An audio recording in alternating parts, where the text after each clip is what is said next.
You turn my morning into dancing. You turn my morning into dancing.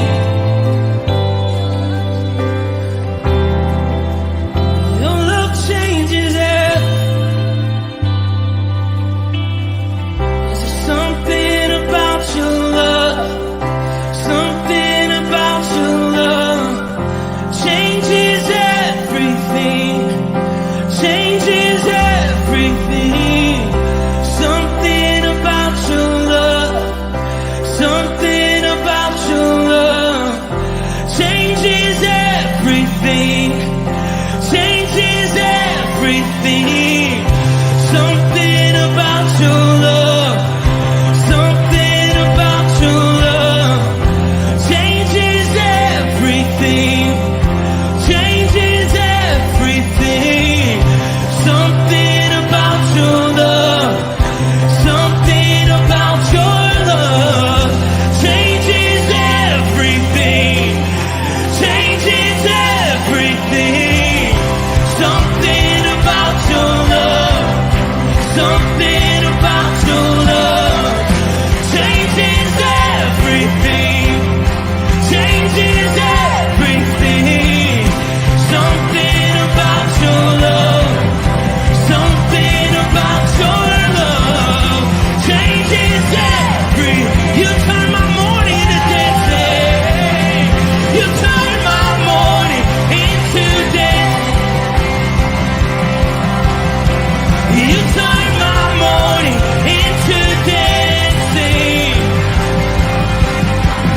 You turn my morning into dancing. 'Cause your love changes everything. Your love changes everything. You turn my morning into dancing. You turn my morning into dancing. You turn my morning into dancing. 'Cause your love changes everything. Your love changes everything. Oh, there's something about your love. Something about your love changes everything in my body. Oh, something about your love. Something about your love changes everything. It changes everything. Something about your love. Something about your love changes everything. It changes everything. Something about your love. Something about your love changes everything. Changes everything. Something about your love. Something about your love changes everything. Something about your love. Something about your love changes everything. Changes everything. Something about your love. Something about your love changes everything. Changes everything. Something about your love. Something about your love changes everything. You turn my morning into dancing. You turn my morning into dancing. You turn my morning into dancing.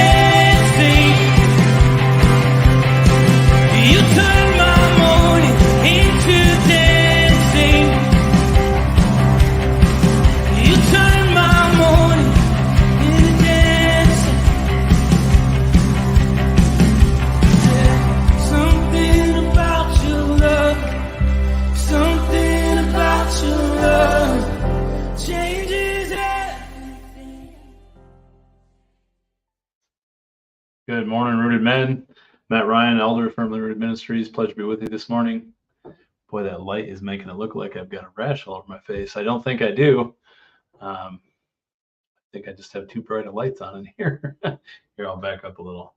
I hope that this finds you well this morning. I hope that this is a morning that you've woken up ready to face the day, ready to be a brother in arms, a soldier for Christ, ready to see what it is that God has designed on your day, has planned for you. And if you don't feel that way, I just encourage you to take some quiet time and invite Jesus in to challenge you today, to find maybe some ways to serve or some ways to correct some thoughts that have been in your mind. You know, a lot of us have recurring thoughts that seem to keep coming back, and the enemy fights with us and wrestles with us. And I hope that times like this each morning are a time for you to renew, to kind of reset things. And that's why we get into the Word, right? So we can find out what message God might have for us each morning. So we're continuing our study in Mark. We're now into chapter 5. Today we're going to talk about another one of Jesus's healings, restoring a demon-possessed man. I'm going to try to be cool like Tom and add this in here. Let's see. Hey, it looks like it worked. So from Mark 5, from the top here, they went across the lake to the region of the Gerasenes. When Jesus got out of the boat, a man with an impure spirit came from the tombs to meet him. This man lived in the tombs, and no one could bind him anymore, not even with a chain, for he had often been chained hand and foot, but he tore the chains apart and broke the irons on his feet. No one was strong enough to subdue him. Night and day among the tombs and in the hills, he would cry out and cut himself with stones. Wow, this is some tough stuff here. This is kind of weird to understand, but really stop and think about what life is like for this man. You know, how terrible of a master is Satan.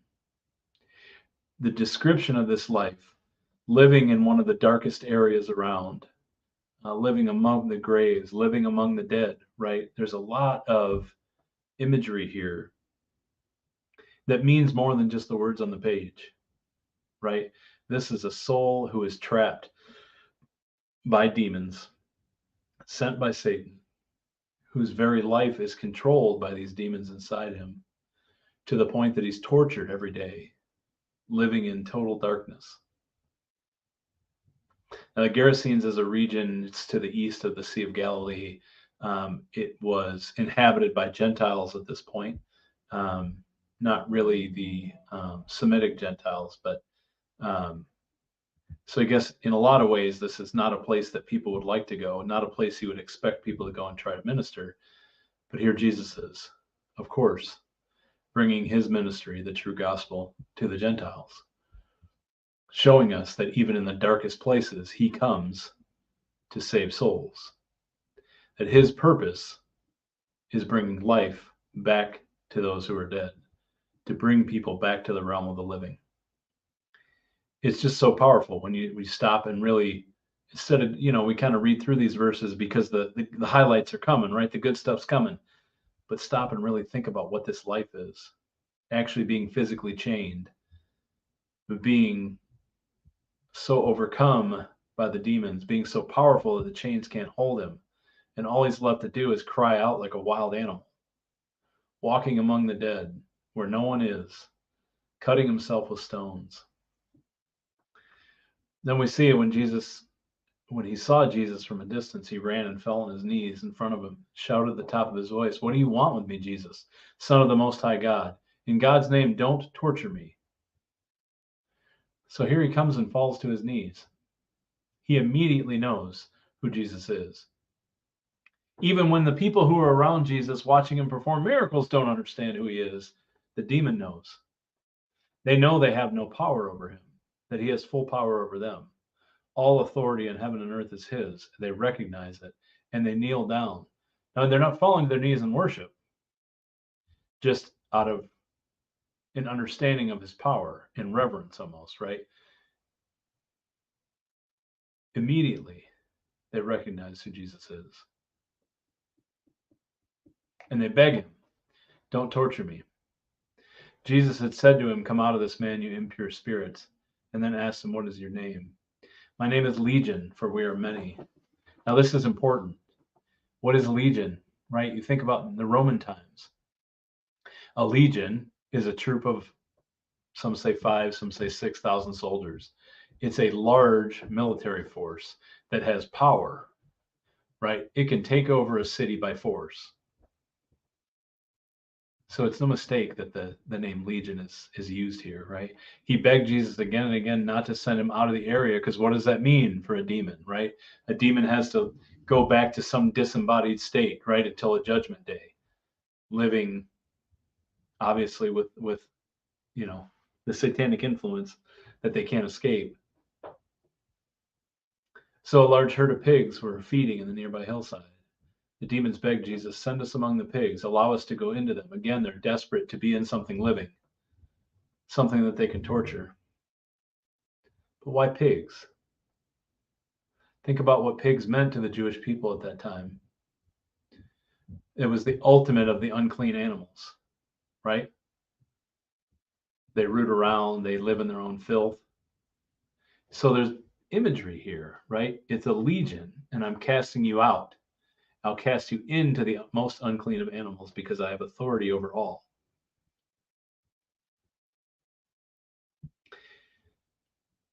He gave them permission, and the impure spirits came out and went into the pigs. The herd, about 2,000 in number, rushed down a steep bank into the lake and were drowned. So even when I give you your way, I'm going to win in the end, right? That at least conceivably the demons would have been drowned along with the pigs, right? They think they got their way, but there's no end to his vengeance. It's interesting, that on the vengeance piece, there's a quote by Billy Graham. It is his love for man, his compassion for the human race that prompts God to hate sin with such a vengeance. He gave heaven's finest that we might have the best, and he loathes with a holy abhorrence anything that would hinder our being reconciled to him. So here we see this beautiful image of Jesus walking into the darkest of areas, walking into the most lost of people, the Gentiles, going to the most lost of people in the area and healing him, restoring him, relieving him of the torture of the chains that he's living with, because Jesus is on a mission to seek those who are lost. Where does he look for the lost? All the way to the ends of the earth, the darkest places, which applies to us. Even in our darkest places that we keep hidden, the sin we're born with, the places we're ashamed of and embarrassed by, he wants to come right to those to save us from being lost. To save us from being lost even to part of who we are. That here are demons overtaking a man who's created in God's own image, who Satan is working to destroy. And in a moment, Christ makes him whole. Don't you think he wants to do the same for you and me, gentlemen? Don't you think he wants to go to those dark places and save all those parts of us? Redeem them all to understand we're fully created in his image. All those corruptions of my heart can only be resolved through the strength of the Holy Spirit. I can't hide them and own them and do it on my own, right? Jesus is seeking to save us. And all we need to do is come to turn it over to him, to allow the Holy Spirit to work in us. Because all power and authority belong to Jesus alone. The next half of this, Tom's going to cover tomorrow. We're going to talk, or Monday, we'll talk about what the response is. And that's usually where the sermon's focus here, because that's the meat and potatoes. That's what builds us up. But let's not forget to stop and look in the situation he was in and understand that no matter how dark the situation is we're in, he wants to meet us there. He wants to come into our lives, renew and restore those places too. I hope that's encouraging to you, gentlemen. I hope that if you have any of those things that are holding you back, those chains, that you can turn those over today. I love it, gentlemen. Let's make it a great day. As always, make it a firmly rooted day. And may someone see Jesus in us today. Peace.